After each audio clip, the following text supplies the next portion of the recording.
it's happening in New York, New Jersey, or Long Island, hear about it with Joe Piscopo. Mornings, 6 to 10 on AM 970.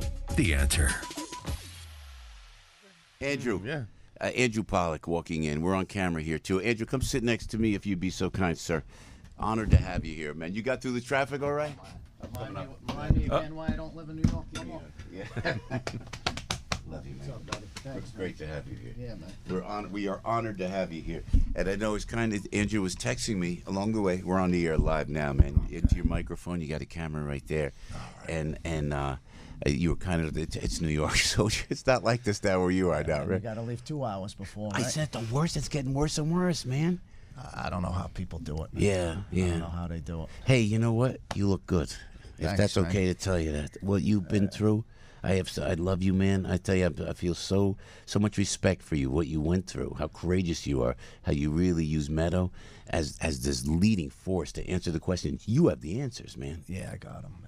And it's not easy, you know. I wake up with it every day, Joe. I think of my daughter, and even now, you know, I'm just, I get emotional. I think, you know, that's what keeps me going, you know. I see these pictures in my head of my daughter every day, man, and I there's nothing that I'm going to stop. You know, nothing could stop me right now. I'm on a mission to try and help all these other kids because it keeps happening. But it's simple, man. You know, it's an easy fix. So walk through, and by the way, thanks for texting a picture of Meadow. That was... You know, I talk about my kids all the time. Everybody say, Joy, don't be your kids. I'm with my kids. And then I can't. And I don't want to lean into it, but sometimes I have to. And I could call you my dear friend, if I may, with respect. You got to lean into it. And on these airwaves, you got to get across to understand your pain so they make the change. That's it. It's not it. You know what I mean? It's something simple, and I had it. You know what I mean? Like I said, man, I'm kind of... when I woke up and I saw that the shooting in Texas, my heart sank into my stomach that day, and my heart was like broken again, you know. But then as the day went on, I started to get angry because I got, you know, I don't tell many people this though. I get kind of angry because nothing happened after Columbine. You know, I think people could have done more, and then it happened again in Sandy Hook. I think more could have been done. And, you know, and it happened in Virginia Tech. I think more could have been done. And I'm angry that it hasn't been done after those shootings. And then look what happens. It happens again after my daughter's murder. And I feel like I'm kind of responsible because, you know what I mean? I need to get more done. So it's simple, okay? I'm tired of the politicians. Please don't for a second. Don't blame. I don't blame it all, but I got to do more than the average person. But that's you are. How I feel. You're the lead. But by the way, when I see what happens in Santa Fe, I look to you, Andrew Pollack. I look to you as a leader, as a leading the charge against and making sense and having solutions with the program that you put forth. So, but I know you feel like you want to do more, and God bless you, and we feel you for that. But I don't even want to hear responsibility or anything like that. Well, you made, by the way, fathers proud everywhere. When you stood up next to the President of the United States, and everybody's going, and they're crying, you stood up. I went like this. I told Frankie Five Bros, there's my man right there. There's my man. He's the father. You made fathers proud everywhere, man. Yeah, well, they killed my kid, Joe, so I don't care who's in front of me. You know what I mean? It don't matter if it's the president. It doesn't matter. They're gonna get what's on my mind. You know, that's the way I speak. I got no filter. Just to make people understand, because it will go on, and the next one will happen. You get the message. You're home. You heard Meadow. You didn't see she didn't. No, I went there on a mission, and I'm still on a mission. I'm leaving actually today. I'm going out to Texas after I leave. You're gonna go down. I'm going to Texas. I'm gonna give these people. I'm gonna help them, and I'm gonna give the politicians a piece of my mind when I get out there and tell them what they need to do. Because, like I said, I met all the way from the president down. I started at the president, and I learned a lot. I met the vice president, the chief of staff, all his cabinet members, and you know what? It starts. What I've learned after my daughter's death is that it starts in your community. If you want to make a difference, it's the school board. Don't look at up all the way to Washington. Communities. If you have a child at the school, you got to get involved with the PTA and your community and the school board. They're the ones that have the control over the safety in the schools. So don't look to Washington. Look where you live, what you could do, and that's the answer. Because they control everything. They control the money for the schools, and they could get the metal detectors. They could get the security. So it's up to those people. Yeah. So, but that's the hardest thing of all, isn't it? The local. We're rocking in Broward. You know what I'm saying? We yeah. have in August. I've been concentrating. There's 5 seats coming up in Broward County. And they're messed up over there, so we're going to replace them. Whoa, we man. got a superintendent that doesn't see that there's a problem with the leniency programs in Broward, and he's from Chicago, and I picture I'd like to buy him a one-way ticket back to Chicago, and that's what I'm going to do. So 2 of the families they're running that have lost their kids. 2 families are running, another person that I'm endorsing, and that's how you do it. You know, we're going to show the rest of the country when you don't like what's going on in your school, you vote them out. And you put in the people that are going to do the right thing for the kids. Yeah. So what do you do? What would you do with your program? What would you do, for example, in Santa Fe? How's this guy there half an hour? And they got armed school officers there. It just shows you, like in any building, you know, when you got to have metal detectors. That's it. You know, so my message is to everybody, you know, they got 2 months now. We're on summer break, right? I don't know how long it is anymore. Yeah, that's right. That's right. So summer break's coming up.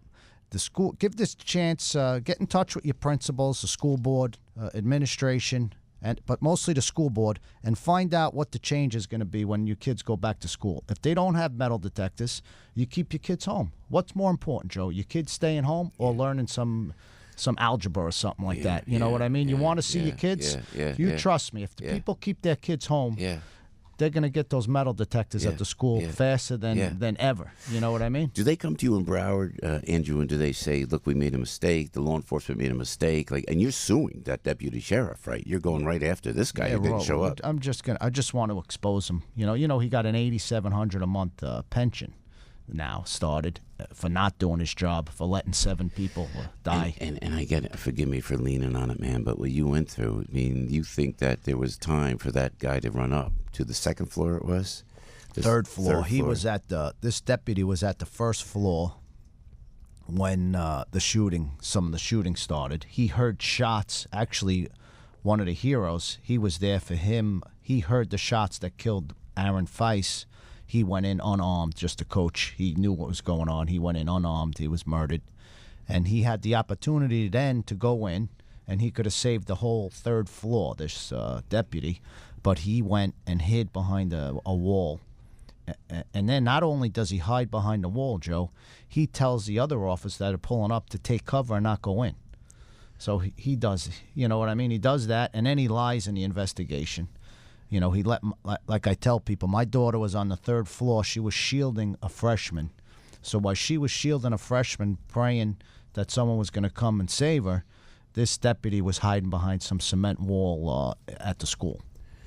So this may be the way to do it, with lawsuits, because there's no consequences for these people who messed up. And nobody's accountable. And what's this guy doing? FBI what's this creep shooter doing out? What is he doing out? They should have got him last year. Just so everybody knows, like, you know, in Broward, they're talking a lot about gun laws.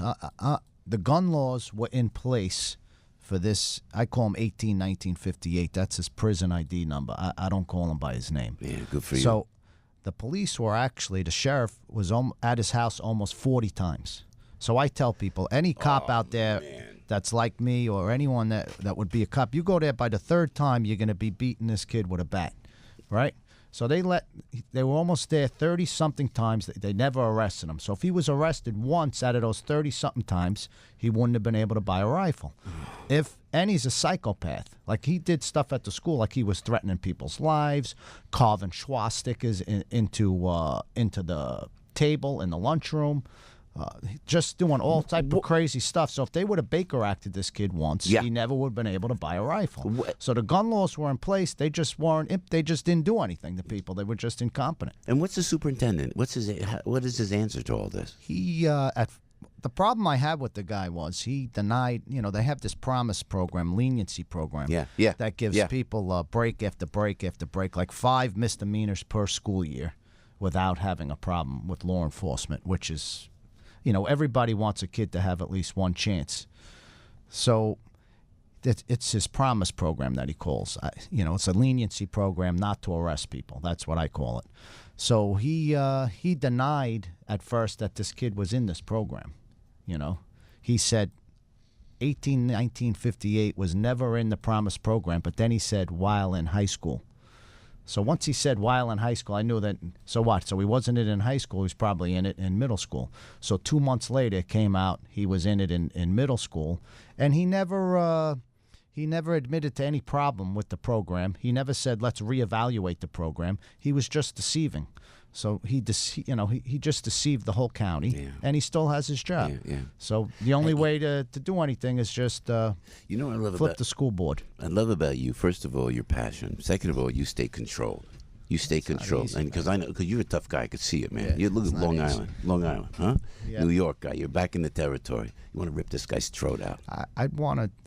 There's not a day that don't go by that I'd like to chop him up into little pieces. To tell you the truth, he did that to my kid, and if people listen out there, they got a problem with it, and that's just. I'm just telling you what's in my head. Ain't a day that goes by that I think about that. And I got to drive this home, and please forgive me. I want to thank Paul Goldenberg. I know Paul. Yeah, I was Goldenberg. with him yesterday. He came to visit me. Homeland Security loves you. He gets me on the phone. Guy. You want to talk to Andy Pollack? I go, are you kidding me? We've been talking in the studio here with the boys, I've been saying, get Andy on the show. When you found out to walk through the identification, what you went through, and such a dedicated father, give us an inkling of that. So in the name of Jesus Christ, people understand how serious this is. It was, could you imagine I had to go, after they murdered my kid, I actually had to go to the cemetery, and I had to pick a spot, man. That was like, that freaking killed me, man. I had to, I'm walking around this cemetery going, where the hell am I going to put my daughter now, So that was tough for me. And then now I just had to go, I just went and bought 2 more spots so no one could be next to her. So if you could imagine doing that. So that's why I'm so passionate and upset I get when other parents, now there's 10 more parents in Santa Fe that are going to have to be like I am. Yeah. So, your life's done. Once you bury a kid, I lost a lot of my life, and that's why I'm focused on this. And we all got to just, as Americans, we love our country, and I love my country. I'm doing it for my country and my daughter. We just need these metal detectors at the schools, simple entries, and metal detectors and armed security like they have at the courthouse. Like why is a stenographer, why is her life, a stenographer's life, more important than a teacher's life? You can't shoot a stenographer. They're not doing active shooter drills. The stenographer's not jumping behind a red tape by the wall. Go to the behind the red tape and in the room and hide behind the wall. The judge doesn't do that. So why, as Americans, are we going to accept that for our kids doing that? It was so brilliant and so riveting and searing when you said in front of the president, hey, everybody went to the Department of Education and there were armed guards all around. All the it got worse, man. There was one in the elevator, man. That's what killed me. I got an armed guard in the elevator that's pushing the button for me, but we can't protect our kids. Like I said, you go to the airport, they make you take your shoes off. They're patting down old ladies. You can't take a bottled water anymore, but you could walk into a school with a rifle. We just got to have enough is enough, and leave the kids home until there's a metal detector at the school. That's it. And to be clear, get involved in politics. Take PTA, out the local school board. That's it. You got to get involved. Parents need to get involved with the PTA, PTO, and see who's in the school board, and make sure you don't have these leniency policies that people brought in for coddling these kids. I don't agree on it, and kids need to be held accountable. We all want, you give them 1 or 2 chances, it's fine, but 4 or 5 chances, they don't. What are they going to learn from that? Yeah, keep the fight. Anything we could do, Andrew. You're an inspiration. Man. You're a great father, and you're carrying on Meadow's legacy. In a stellar fashion, my friend. Yeah. Well, like I said, I'm gonna leave now. I'm gonna go out to Santa Fe. I have some meetings set up. I'm going to go help the families however way I can, and I'll attend some funerals because, when something like this happens, I know how they feel. No one else really knows how. So, and it happened again. And you know what? Today, I don't even know what day it is, but there's schools open where anyone could just walk in today again. So it's not going to surprise me if it happens again. We need the metal detectors and the entry points, Joe. You're a true American hero, Andrew Pollack. Thanks, buddy. God bless you, man. Yep. Thanks for honoring us with your presence this morning. Oh, anytime, man. In the Anytime. memory I'll of be Meadow. back soon. Anytime, man. Yeah, Anytime. or you come call me whenever you want to know something. Give me a call. Thanks, Andy. God All right, bless buddy. you. God bless you. Everybody knows this guy. Now, everybody knows he can do a radio show. Joe Piscopo. Mornings, 6 to 10 on AM 970. The Answer.